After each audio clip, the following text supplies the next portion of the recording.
হাসপাতালের করিডোর জুড়ে রোগীদের দীর্ঘ লাইন, শয্যা না পেয়ে মেঝেতে শুয়ে চিকিৎসা নিচ্ছেন তারা। প্রায় ২০ লাখ মানুষের চিকিৎসা সেবার একমাত্র ভরসাস্থল লক্ষ্মীপুর জেলা সদর হাসপাতাল। ১০০ শয্যা বিশিষ্ট হাসপাতাল হলেও গত ২৩ বছরেও মেলেনি প্রস্তাবিত জনবল, প্রয়োজনীয় যন্ত্রপাতি ও চিকিৎসক। ৫০ শয্যার জনবল দিয়েই চলছে চিকিৎসা সেবা। ১৮৮ জন জনবলের বিপরীতে আছেন ৯৯ জন। বিশেষজ্ঞ চিকিৎসকের ১৪টি পদের বিপরীতে ৭ জন, আর সিনিয়র স্টাফ নার্সের ২৩টি পদ থাকলেও কর্মরত মাত্র ৫ জন। বহির্বিভাগে চিকিৎসা নিতে ঘন্টার পর ঘন্টা লাইনে দাঁড়িয়ে থেকে টিকিট সংগ্রহ করলেও চিকিৎসককে দেখানোর সুযোগ মিলছে না।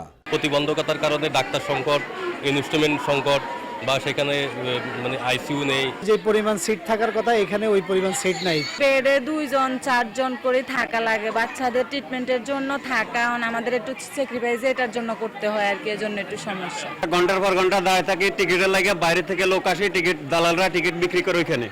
আমরা কিন্তু দাঁড়িয়ে থাকি, সিরিয়ালে টিকিট পাই না। ধারণ ক্ষমতার বিপরীতে ৫ গুণ রোগী ভর্তি, আর চিকিৎসক ও লোকবল সংকটের কারণে সেবা দিতে হিমশিম খাচ্ছেন চিকিৎসকরা। প্রতিদিন ৪০০ থেকে ৫০০ জন রোগী ভর্তি হচ্ছে। আমাদের চিকিৎসক ওইভাবে নাই। এতগুলো রোগী ট্রিটমেন্ট দিতে গিয়ে আমারও অনেক কষ্ট হচ্ছে, আমাদের নার্স তো সংকট। সিভিল সার্জন বলছেন, জনবল অনুমোদনের জন্য ঊর্ধ্বতন কর্তৃপক্ষকে জানানো হয়েছে, আর নতুন ভবনের কাজ শেষ হলে শয্যা সংকট সমাধান হবে। নতুন যে বিল্ডিং হচ্ছে, আরো যে বিল্ডিং হচ্ছে, এই বিল্ডিংটা যদি আমাদের যদি এখনো পিডব্লিউডি কাজ করতেছে, এরা যদি কিছু কাজ বাকি আছে কাজ করে যদি আমাদের বুঝিয়ে দেয়, তাহলে কিন্তু এই সংকটটা আমাদের অনেকটাই আবার রোগীদের যে থাকার যে সংকট এটা কেটে যাবে। ২০১৭ সালের ১৪ মার্চ লক্ষ্মীপুর সদর হাসপাতালকে ১০০ শয্যা থেকে ২৫০ শয্যায় উন্নীত করে সরকার। নতুন ভবনের নির্মাণ কাজ শুরু হলেও শেষ হয়নি ৯ বছরেও।